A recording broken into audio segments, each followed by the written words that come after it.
লাল ভোনা মানে সবকিছু হয়, মানে গরুর একবারে সবকিছু হয়। আমাদের প্রত্যেকদিনকার গরু প্রত্যেকদিন মানে সামনে আপনাদের কোন দিন রবি আর 100 টাকা ভাই, বৃহস্পতিবার আর রবিবার বাদে সপ্তাহে 5 দিনের এখানে গরু খাসি আবার মানে আপনার নিজস্ব গরুই আপনার বাইরে থেকে কোনো বসছি না খাসি গরু মানে এদের যা সব নিজে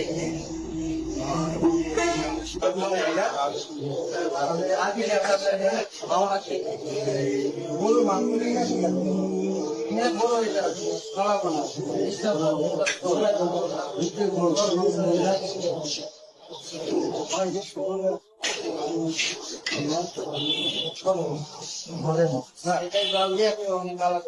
কালা কালা ভোনা কালো না এগুলো পরিপূর্ণ কালো মনে হয়।